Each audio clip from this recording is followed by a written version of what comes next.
Hello and welcome to the LPC2900 base module presentation.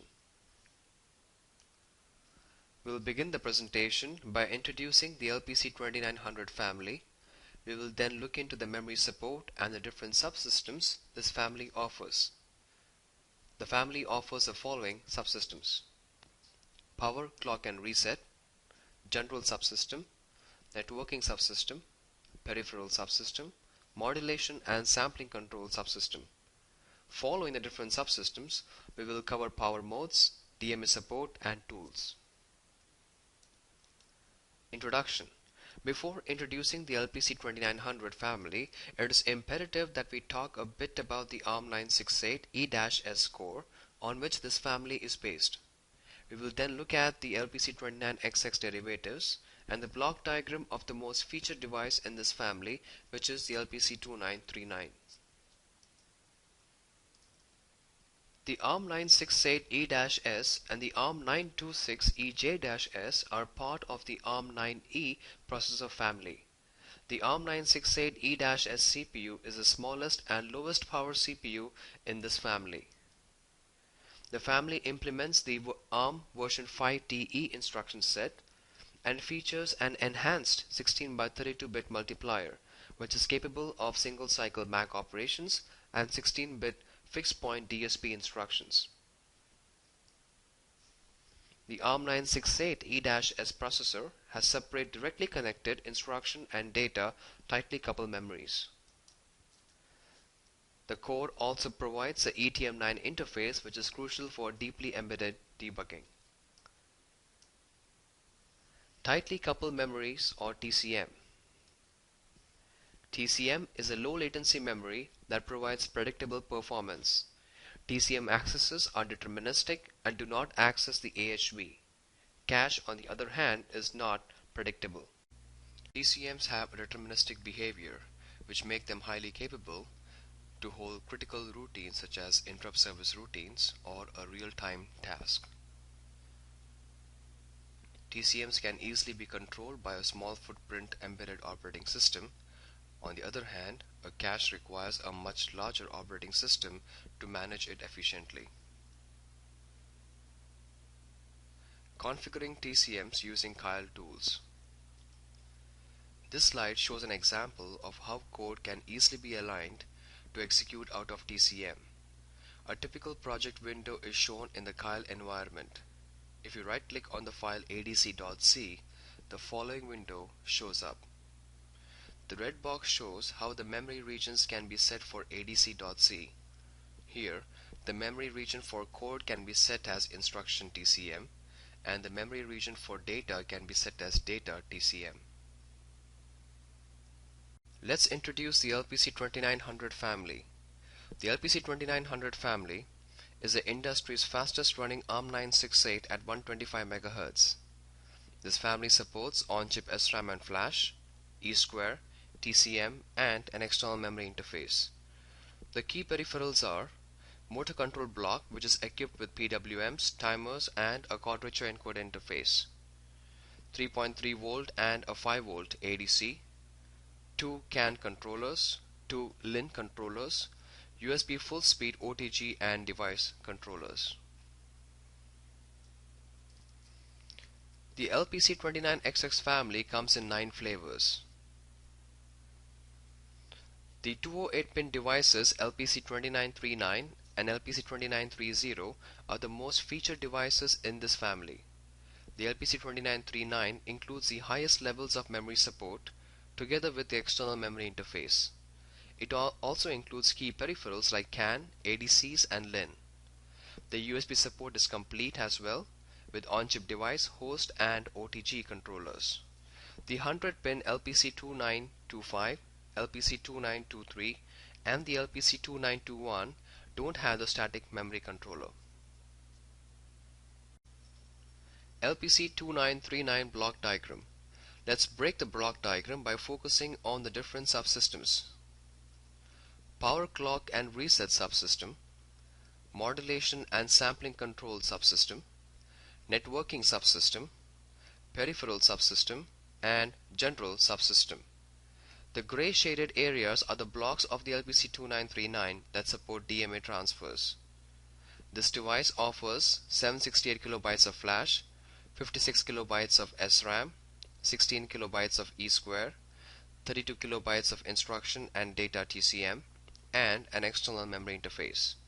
In the subsequent slides, we will look into the different subsystems starting with memory support. LPC2939 block diagram. Let's break the block diagram by focusing on the different subsystems. Power clock and reset subsystem, modulation and sampling control subsystem, networking subsystem, peripheral subsystem, and general subsystem. The gray shaded areas are the blocks of the LPC2939 that support DMA transfers. This device offers 768 kilobytes of flash, 56 kilobytes of SRAM, 16 kilobytes of E-square, 32 kilobytes of instruction and data TCMs, and an external memory interface. LPC2919/01 and LPC2917/01. This slide shows the differences between the /01 and non/01 devices. The updates are as shown: 8 kilobytes of embedded trace buffer, Quadrature encoder interface, 2 I2Cs, general purpose DMA, chip feature ID, 9-bit 485 UARTs, and the performance upgrade to 125 MHz. Memory support. In this section, we will dive a little deeper into the memory support of the LPC29xx. Overview. The TCM sizes can vary between 32 kilobytes and 16 kilobytes for both instruction and data TCMs. The on-chip SRAM can go all the way up to 56 kilobytes. The on-chip flash can go all the way up to 768 kilobytes. All the LPC2900 devices are provided with 16 kilobytes of E-square and 8 kilobytes of ETB memory. The external memory interface is provided for some of the devices. As you can see, this family has got extensive on-chip memory support in terms of flash, SRAM, E-square, and ETB memories.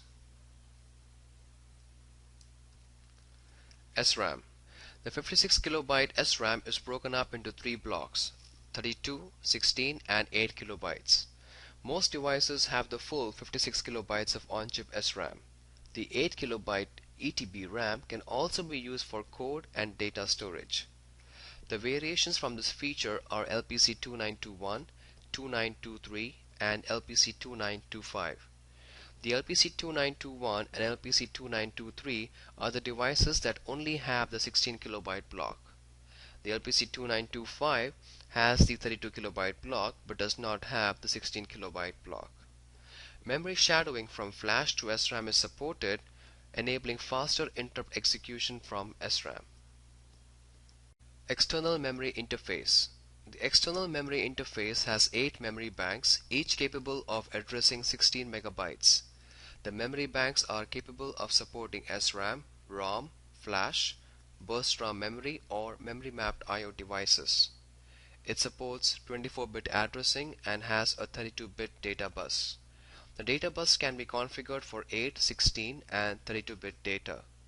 The data bus pins can be configured as general purpose I/O pins if not used. Flash memory. The flash memory consists of the embedded flash, E-square, and a flash memory controller to control access to both. The controller can be accessed in 2 ways: either by register access in software running on the ARM core, which would be in application programming, or directly via the JTAG interface.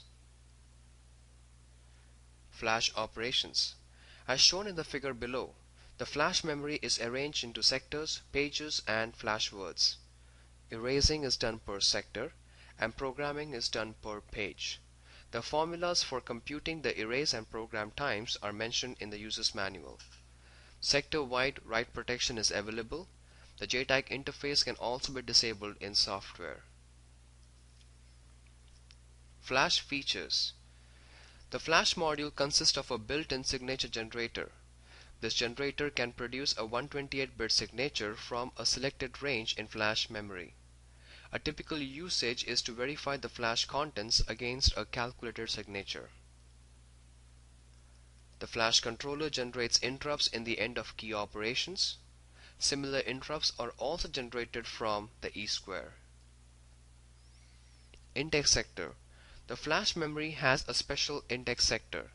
This is normally invisible from the address space. By setting a bit in the flash control register, the index sector becomes visible at the flash base address and replaces all regular sectors. By writing to specific locations in this sector, the following features can be enabled: JTAG access protection, storage of customer information, and sector security. Care should be taken while writing to the index sector, as the sector cannot be erased. The flash endurance is specified at a minimum of 100K cycles, and the flash endurance is specified at 10 years. EEPROM. E-square is a non-volatile memory mostly used for storing relatively small amounts of configuration data. As shown in the image, the E-square block is divided into 256 pages, and each page is 64 bytes deep. Some prerequisites for E-square operations. The minimum operating voltage is 1.5 volts, and it needs a 375 kHz clock for erase and program operations. It is important to know that the E-square is completely independent from the flash module. Therefore, E-square and flash operations can be mixed and performed in parallel without interfering with each other. E-square operations. 8-bit, 16-bit, and 32-bit read-write operations can be performed. A built-in self-test operation is also supported that would lead to two 16-bit signatures. The E-square can be powered down to reduce power. Memory regions. The ARM9 processor has a 4 GB address space. The LPC2900 family divides its memory space into 8 regions of 512 MB each. Each region is used for a dedicated purpose. An exception to this is region 0. Memory regions. The ARM9 processor has a 4 GB address space. The LPC2900 family divides this address space into 8 regions of 512 MB each. Each region is used for a dedicated purpose. An exception to this is region 0. Several of the other regions or a part of it can be shadowed in the memory map at this region. The shadowing can be controlled by software via the programmable remapping registers. Booting. In the image you can see the shadow region at 0x0. The shadow memory region is followed by the on-chip flash at 0x2 million, external memory at 0x4 million, and then on-chip SRAM at 0x8 million. Let's get a closer look at the reset settings of the shadow region from where the code will execute. As you can see, the instruction TCM area is mapped to 0x0, which is further connected with the internal flash from where the code will execute at reset. Power, clock, and reset subsystem. Under this subsystem, we will cover the following topics: clock generation unit, reset generation unit or RGU, and the power management unit or PMU. Clock structure. There are two clock generation units in the LPC2900 family. CGU0 is the most important unit and it provides clocks to all the subsystems. CGU1 provides a clock output for all devices and generates a USB clock to the devices that possess the USB interface. Its input clocks are derived from CGU0. Both the CGUs are functionally identical. In subsequent slides, we will do a detailed study of CGU0 and then just breeze over CGU1. CGU0 operation. This image shows the overall operation of the clock generation unit. CGU0 takes two input clocks and produces 11 base clocks that are fed to the different subsystems, core, and memory. Let's look at the CGU block in more detail. The shown image is a direct snapshot from the user's manual. It shows how CGU0 takes two input clocks and generates 11 base clocks. For clarity of understanding, we have broken up the image into three stages. In the subsequent slides, we will attempt to understand each stage step by step. Stage 1. In stage 1, the focus is on the PLL. This is the entry stage of CGU0. CGU0 takes the external crystal oscillator output and feeds it to the PLL. Once the PLL output clock is generated, it is possible to use a three-phase output control which generates three clock signals separated by phases of 120 degrees. 5 clocks are generated in this stage, 3 from the PLL and 2 are direct outputs from the oscillators. All the 5 clocks generated in this stage are used as inputs for stage 3. In stage 2, the focus is on fractional dividers. In this stage, any of the 5 clocks can be used as inputs for the 7 fractional divider registers FDiv0 to FDiv6. In the image, the green box indicates a mux. The stage hence produces 7 clocks. Stage 3. In this stage and final stage, the focus is on output registers. In this stage, the clocks are passed through an output register. Each output register, except out0 and out2, can choose from any of the 12 input clocks. As we have followed so far, 7 clocks arrive from stage 2 and 5 clocks arrive from stage 1. Out0 and out2 produce base clocks for the Watchdog timer and the PCR subsystem respectively. Both these clocks use internal low-frequency oscillator as the clock source. These output registers will now produce 11 base clocks which are fed to the different subsystem, core and memories of the LPC2900 family. The table shown provides a brief description of the 11 base clocks that are generated by CGU0. We have already covered safe clock and PCR clock in the previous slide. Most of the other base clocks are self-explanatory. We can also see here that CGU0 generates the base clocks for CGU1. In the next slide, we will show these base clocks more clearly on a visual. Base system clock. Base clock for timers, SPIs, UARTs and Watchdog. Base clock for ADC. Modulation and sampling control subsystem base clock. PCR base clock, networking subsystem base clock, and base clocks for CGU1. CGU1. For CGU1, the breakdown is similar. It takes the two base clocks from CGU0 and produces the base clocks for the USB block and for clock out. You could follow a similar three-stage approach to understand its operation. For LPC2919/01 and LPC2917/01 that don't have the USB interface, CGU1 is still available and it provides clock out. Reset Generation Unit or RGU. The LPC29xx devices have different levels of reset and they can originate from 4 sources: power on reset, external reset, watchdog reset, and the RGU block. The RGU block can generate 4 block resets, namely RGU, PCR, cold and warm resets, together with 24 individual resets. The next slide explains the different block resets in more detail. Block resets. On the slide, a snapshot from the user's manual is provided that shows the 7 block resets. Let's start from the bottom. Warm reset only affects the peripherals. Cold resets has the same effect as warm reset. In addition, it also affects the flash controller, chip feature ID, and memory controller. PCR reset has the same behavior as warm and cold reset combined. In addition, it also resets the watchdog and the system control unit. Watchdog reset would have the same effect as a PCR reset. RGU reset resets all the blocks in the device except the low frequency oscillator. external reset has the same effect as an RGU reset, and finally we have the POR reset that can reset everything in the system. RGU Summary.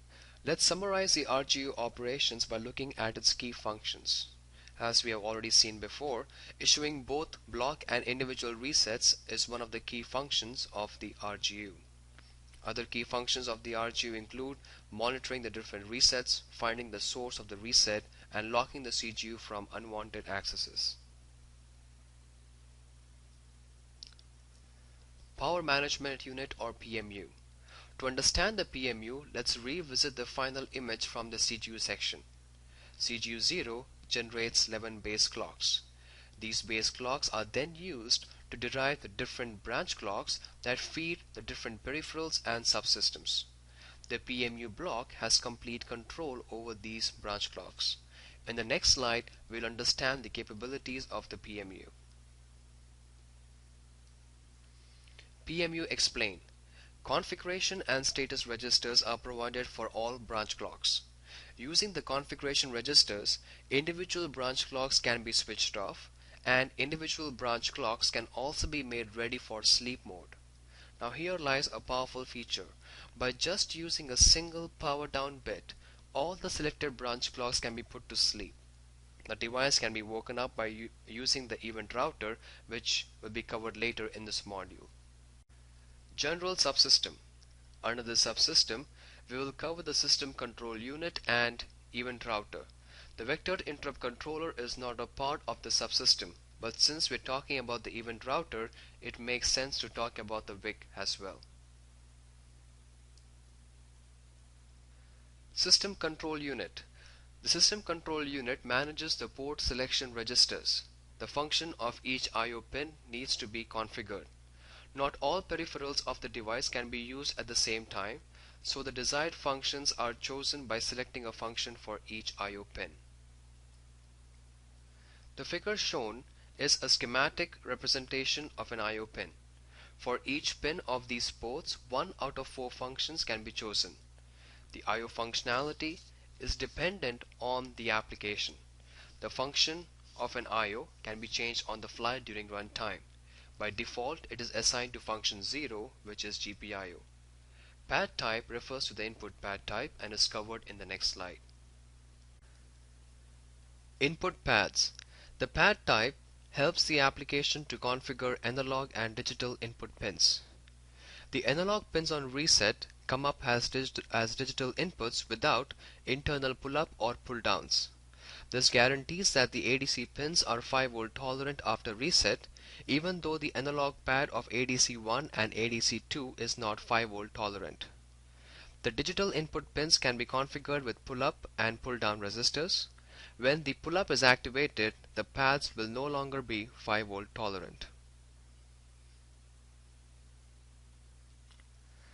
Let's look at the memory mapping function of the SCU. As shown in the image, the shadow memory mapping register defines which part of the memory region is present in the 512 MB shadow memory area. As mentioned before, a whole region or a part of the flash, SRAM or external memory bank can be remapped to the shadow area. Different registers are provided that show how the shadow region is viewed by the different masters in the system, which are ARM 968 CPU, the 2 DMA masters, and the USB master. Event router. The event router is a unique block and it is available in some of the LPC2000 and LPC3000 devices. The main purpose of the event router is to use events to wake up the chip from idle mode via the CGU. These events can also act like an interrupt source to the VIC. What do we mean by events? Events here are nothing but external pins and internal interrupts. As shown in the image below, the event router interacts with the VIC in both ways.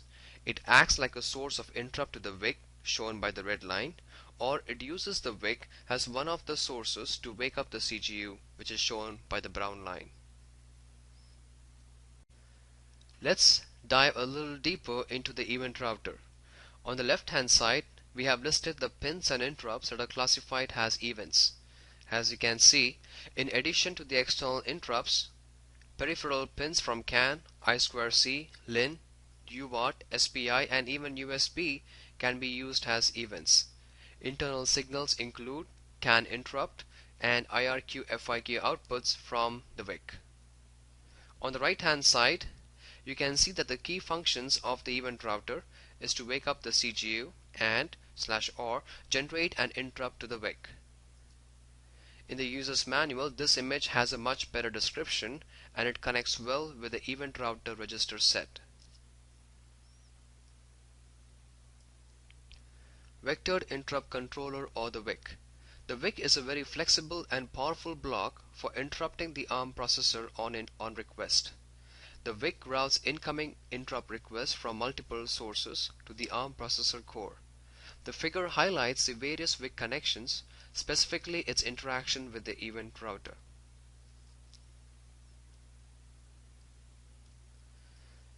Let's dive a little deeper into the WIC. The image is a snapshot of the user's manual and shows the WIC operation in entirety. We have mapped the specific registers that are used at each stage of interrupt handling.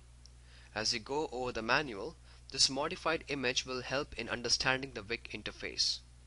Let me highlight the key points in a couple of sentences.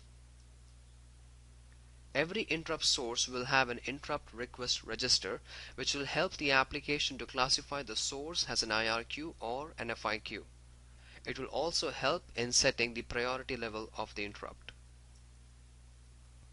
The interrupt pending register gathers the pending bits of all the interrupt requests.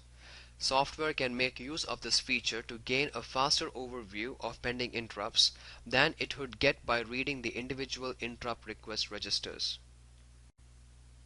The interrupt priority mask register defines the thresholds for priority level masking. Each interrupt target has its own priority limiter, which can be used to define the minimum priority level for nesting interrupts. The interrupt vector register identifies for each interrupt target the highest priority enabled pending interrupt request that is present at the time when the register is being read. The software ISR must always read the vector register that corresponds to the interrupt target. The interrupt vector content can be used as vector into a memory-based table to find the ISR address. Nested and non-nested interrupt execution. Let's look at the steps that would be carried out by a non-nested interrupt service routine. Push all registers that are used according to the ARM procedure call standard onto the stack. Determine the interrupt source by reading the interrupt vector register. Execute the ISR. Pop all registers back from the stack, which would be restoring your workspace. End the interrupt service routine by restoring the PC. Now let's consider the extra steps needed for nested interrupt service routines. After finding the interrupt source, raise the priority masking threshold to the priority level of the interrupt request to be served. Re-enable interrupts in the processor. From this point, only interrupt sources with a higher priority level than the current interrupt source can interrupt the core. Execute the ISR. After completing the ISR, restore the saved priority mask and follow the remaining steps. Networking subsystem. Under the subsystem, we will cover the CAN, LIN, UART, and I2C interfaces. The LPC29xx family has two CAN controllers. Listed on the screen are the key features for these controllers. Data rates up to 1 megabits per second. Supports full CAN and extensive message filtering. Each controller supports triple transmit buffers and double receive buffers. Error and system diagnostic support, self-reception mode and listen-only mode. Advanced hardware acceptance filter to reduce CPU load.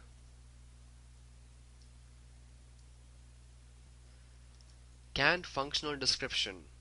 The shown image provides a brief overview of the main blocks in the CAN gateway controller. There are two identical CAN controllers working as independent CAN nodes. Incoming CAN messages can be filtered by the acceptance filter before they reach the CAN controller. The acceptance filter fetches information on which messages should be filtered from the 2K SRAM that serves as the ID lookup table. The status of all CAN controllers is summarized in the central CAN status registers. Global Acceptance Filter. The Global Acceptance Filter provides a lookup for received identifiers for both the CAN controllers.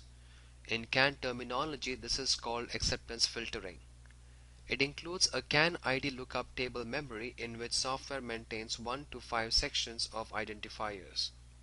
As seen in the previous slide, this CAN ID lookup table memory is a 2 kilobyte SRAM block. This memory can contain up to 1024 standard frame identifiers or 512 extended frame identifiers or a mixture of both types. The CAN ID lookup table memory can be broken up into 5 sections, each of which lists the identifiers of a certain CAN message type. The web link shown on the slide can direct you to an application note that shows how to configure and work with the CAN interface specifically. Now let's talk about LIN. The LPC29xx family is the first family of devices that offers a LIN interface. LIN is most popular in automotive applications and serves as a complementary network to CAN and FlexRay.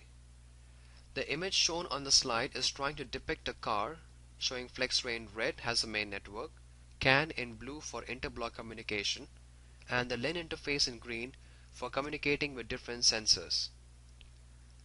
The LIN protocol follows a single master multiple slaves concept and adopts the UART interface for serial communication. This interface can achieve speeds up to 20 kilobits per second.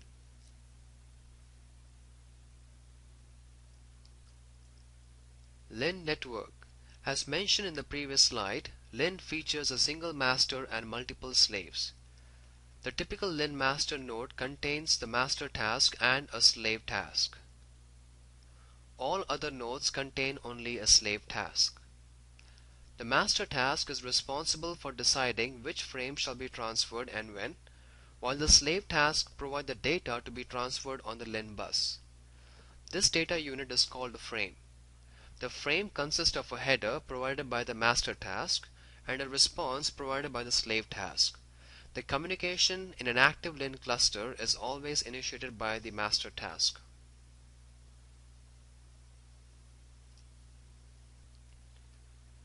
Let's look at a typical LIN communication. As shown on the slide, the LIN master sends a header to which the slave provides a response. Let's zoom into this area.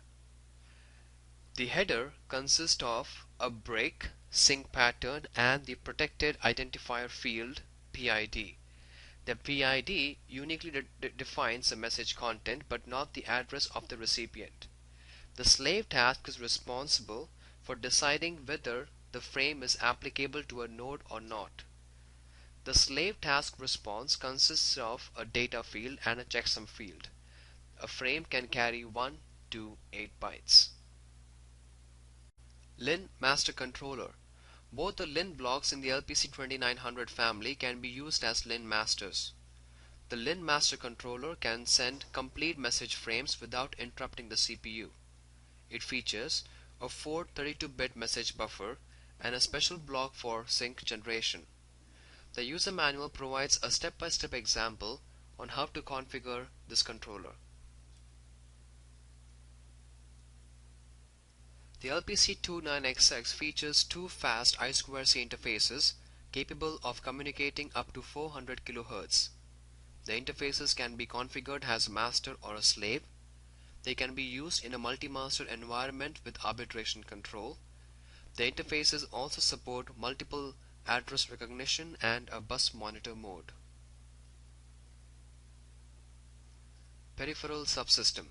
Under the peripheral subsystem, we will cover the following topics: I/O ports, SPIs, timers, and UARTs.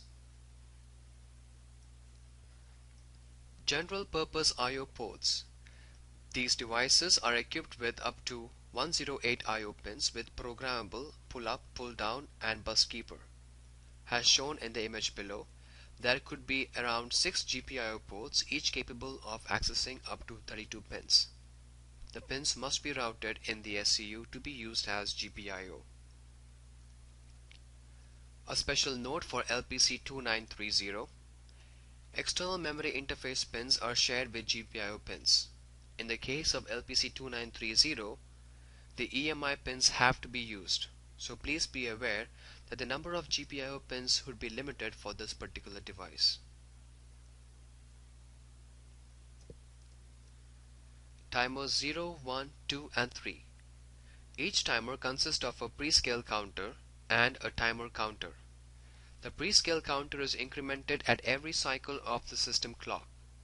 As soon as a prescale counter matches the prescale value contained in the prescale value register, it is reset to 0 and the timer counter is incremented.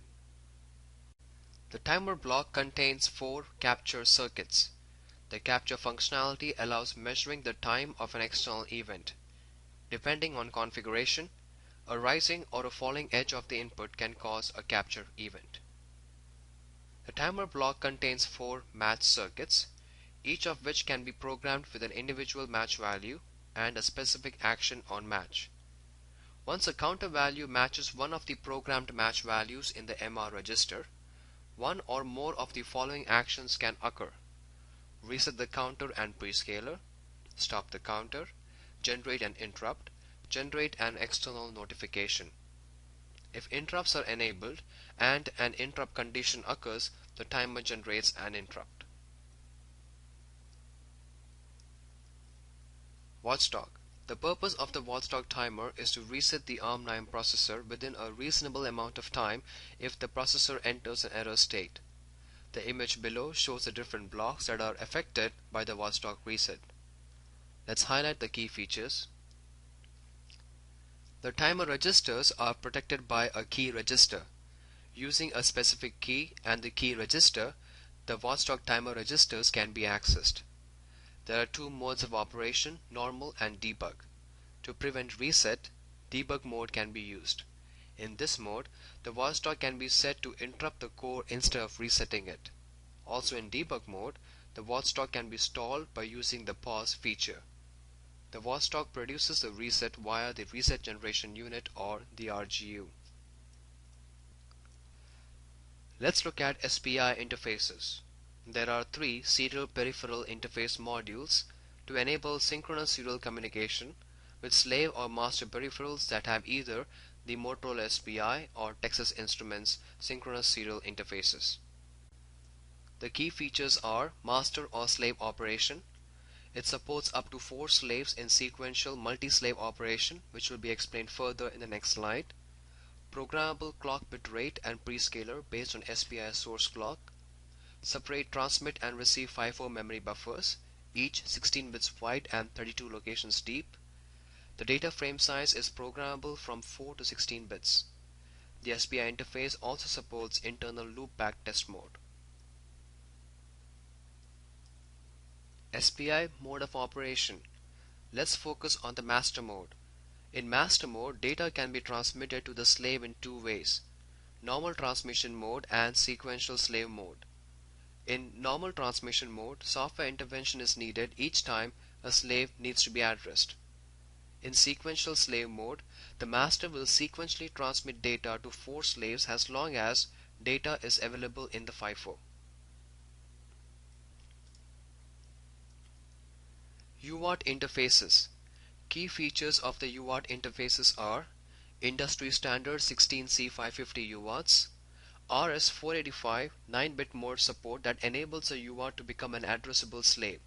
This feature is great for a multiprocessor environment. 16 bytes FIFO message buffer for TX and RX. The receive FIFO trigger levels can be set as 1 byte, 4 bytes, 8 bytes and 14 bytes. Fractional divider for baud rate control, auto-baud capabilities and software flow control. The standard modem interface signals are included for LPC2939 and LPC2930 only. Modulation and Sampling Control Subsystem. The Modulation and Sampling Control Subsystem is a module provided with ADCs and PWMs.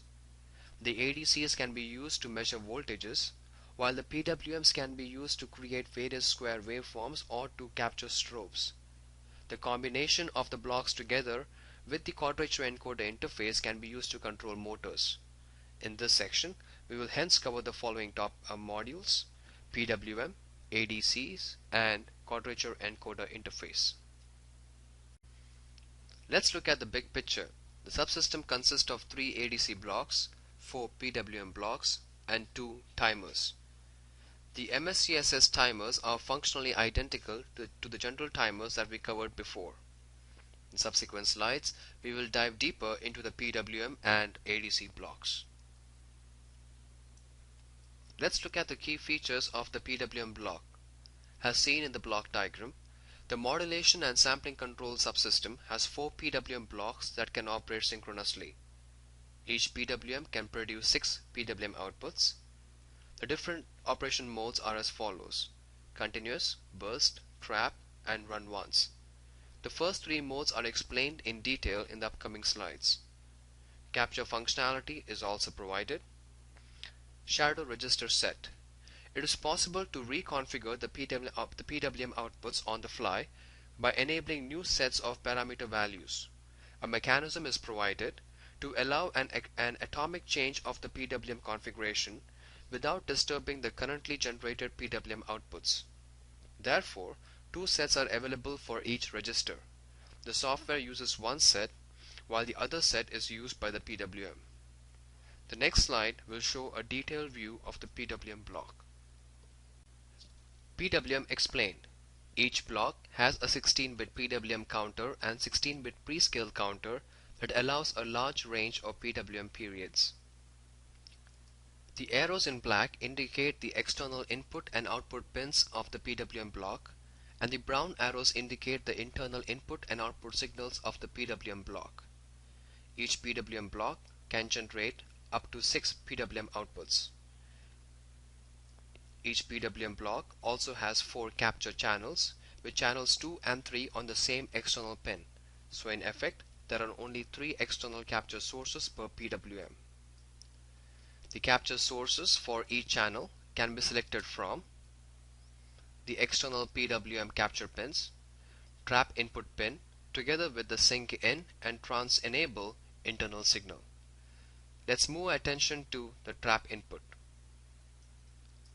The trap input can be used by the application to drive the PWM outputs to be held in a software controllable state, high or low, and this event can optionally generate an interrupt. Let's now try to understand the sync in, sync out, and trans enable in and trans enable out signals. Sync out is a pulse of 1 clock cycle duration generated when the internal PWM counter starts or restarts. Trans enable out is a pulse synchronous with sync out, but generated if a shadow register update occurs when the PWM counter restarts. By using the syn-del register, a delay can be inserted between the counter start and the generation of trans enable out and sync out signals. The PWM block has a carrier input pin, and this carries a special significance. Using this signal, the active phases of the PWM outputs can be further modulated, which could be used to influence the speed or torque of a motor. This mode of operation is called burst mode, and the carrier signal is derived from the output of timer 1. Now let's look at some waveforms to understand the PWM operation. Let's start by analyzing how the PWMs operate synchronously. The first part of the image illustrates the operation of PWM0 in continuous mode. The rising and falling edges of PWM0 are controlled by the 16-bit counter, match active and deactive registers. The match active register defines the position of the rising edge, and the match deactive register defines the position of the falling edge. The PWM output changes when the 16-bit counter matches the values defined in the match registers. The sync-in input of each PWM timer is used to reset or resynchronize a PWM block. The sync out can be asserted immediately after the sync-in or can be delayed via the syn-del register. In the second part of the image, PWM0 is synchronized with PWM1. Each time a sync event is provided to PWM0, PWM1 starts or restarts after the sync delay programmed in the SYN-DEL register. Let's move on to burst mode. The image illustrates the timer 1 carrier signal with the 50% duty cycle being modulated with the internal PWM. The modulated signal typically has a higher frequency. With a single block of the PWM in mind, let's try to capture its role in the big picture of the modulation and sampling control subsystem. Since the burst mode is fresh, we will start with the carrier signal. As you can see, the match output of timer 1 is used as a carrier signal for modulation. Next, take note of the sync and trans enable signals and how they are connected that enables synchronous operation. You can even notice that the match output of timer 0 is the first in the chain of sync and trans enable inputs to PWM 0. Finally, take note of the trap signals that are used when the PWM outputs have to be held in a software control state.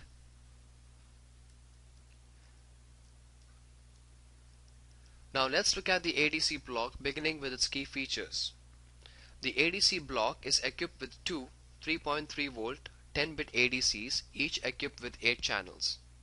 One 8-channel 10-bit ADC with a 5 volt measurement range is provided. This will be ADC 0.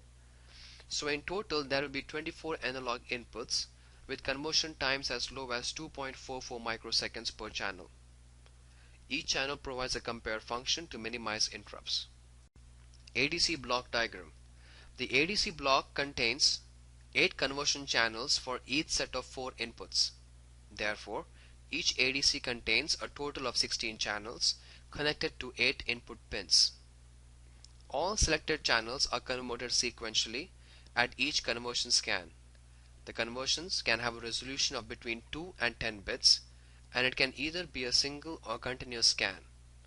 Following are the ADC start sources: timer match event, transition on an external input, PWM sync out, previous ADC signal, software. Now, keeping the single ADC block in mind, let's revisit the big picture of the modulation and sampling control subsystem. Take a note of how the 3 ADCs are connected. Let's try to capture each of the start sources: external pins, timer 0 match signal, PWM signals, or the previous ADC.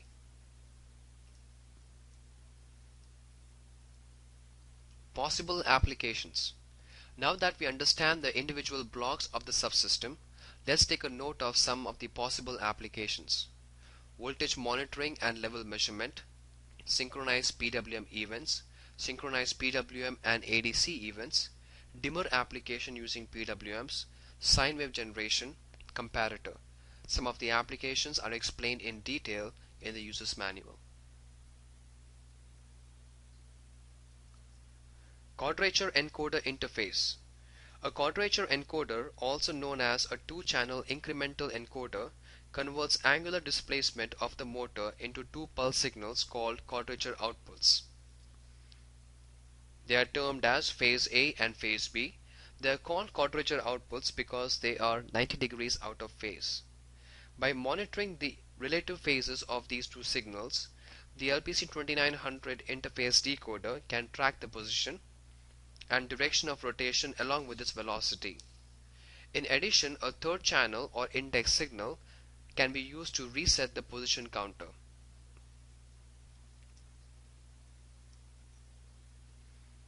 Listed on the slide are the key features of the QEI.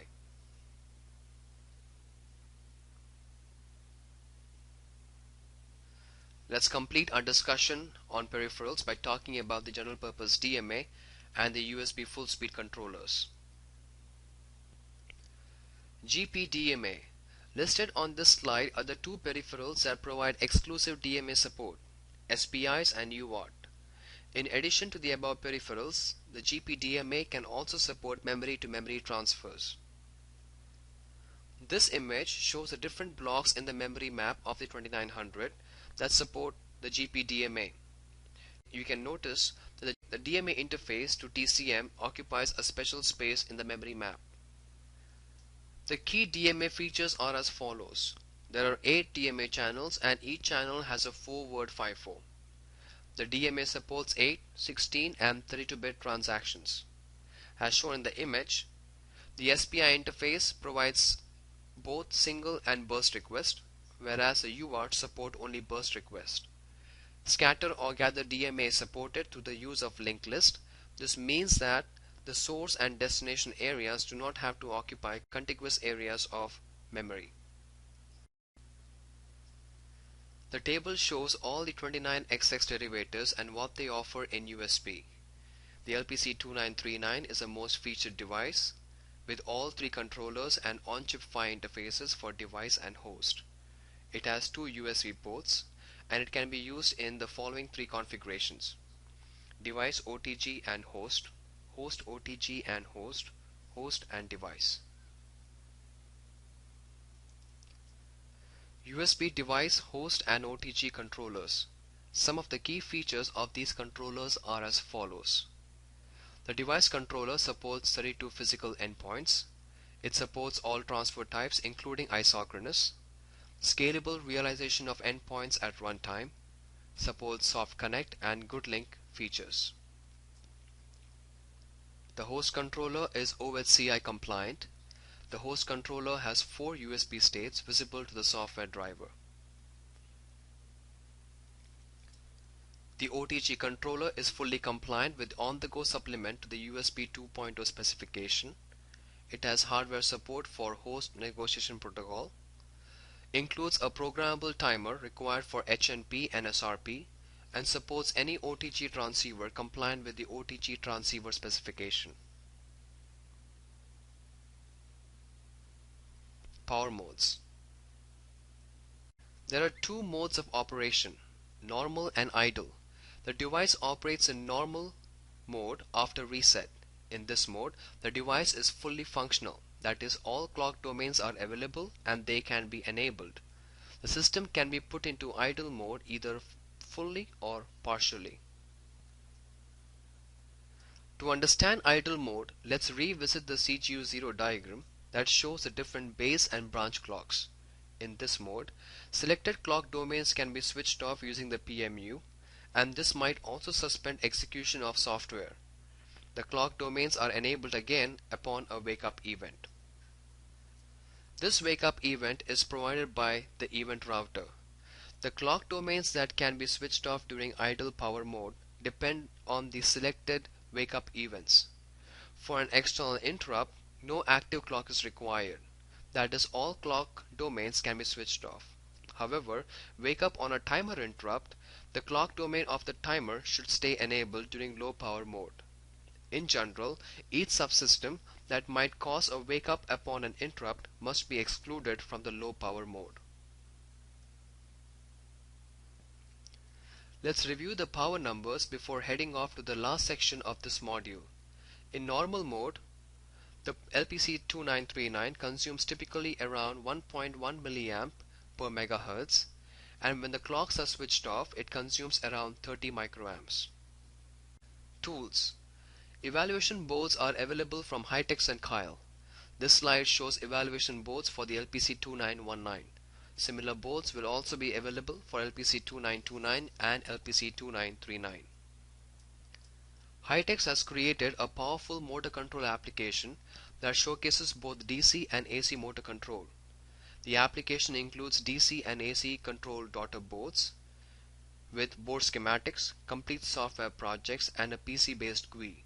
Snapshots of the GUI and the DC motor control board are shown on the slide.